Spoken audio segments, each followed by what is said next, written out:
Ésaïe, chapitre 7. Il arriva, du temps d'Akaz, fils de Jotham, fils d'Ozias, roi de Juda, que Rétsine, roi de Syrie, monta avec Pékash, fils de Remalia, roi d'Israël, contre Jérusalem pour l'assiéger. Mais il ne put l'assiéger. On vint dire à la maison de David, « Les Syriens sont campés en Éphraïm. » Et le cœur d'Akaz et le cœur de son peuple furent agités, comme les arbres de la forêt sont agités par le vent. Alors l'Éternel dit à Ésaïe, « Va à la rencontre d'Akaz, toi et Shéar, Jashub, ton fils, vers l'extrémité de l'aqueduc de l'étang supérieur, sur la route du champ du Foulon. Et dis-lui, sois tranquille, ne crains rien, et que ton cœur ne s'alarme pas devant ces deux bouts de tison fumant, devant la colère de Rétsine et de la Syrie, et du fils de Remalia, de ce que la Syrie médite du mal contre toi, de ce qu'Éphraïm et le fils de Remalia disent, montons contre Juda, assiégeons la ville, et battons-la en brèche, et proclamons-y pour roi le fils de Tabil. Ainsi parle le Seigneur, l'Éternel, cela n'arrivera pas, cela n'aura pas lieu.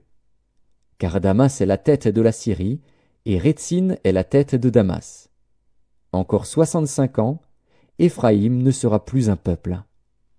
La Samarie est la tête d'Éphraïm, et le fils de Remalia est la tête de la Samarie. Si vous ne croyez pas, vous ne subsisterez pas.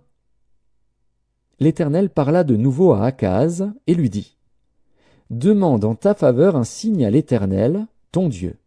Demande-le, soit dans les lieux bas, soit dans les lieux élevés. » Akaz répondit, « Je ne demanderai rien, je ne tenterai pas l'Éternel. » Ésaïe dit alors, « Écoutez donc, maison de David, est-ce trop peu pour vous de lasser la patience des hommes, que vous lassiez encore celle de mon Dieu?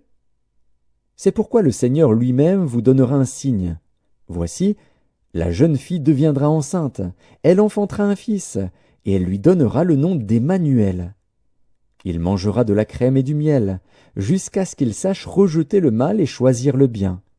Mais avant que l'enfant sache rejeter le mal et choisir le bien, le pays dont tu crains les deux rois sera abandonné.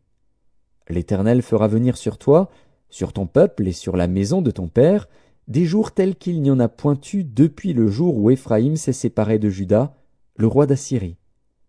En ce jour-là, l'Éternel sifflera les mouches qui sont à l'extrémité des canaux de l'Égypte et les abeilles qui sont au pays d'Assyrie.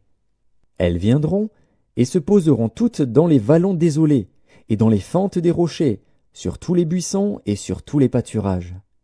En ce jour-là, le Seigneur rasera avec un rasoir pris à louage au-delà du fleuve, avec le roi d'Assyrie, la tête et le poil des pieds.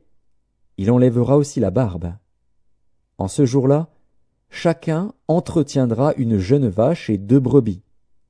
Et il y aura une telle abondance de lait qu'on mangera de la crème, car c'est de crème et de miel que se nourriront tous ceux qui seront restés dans le pays.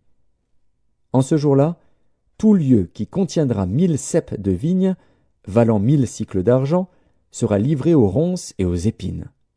On y entrera avec les flèches et avec l'arc, car tout le pays ne sera que ronces et épines.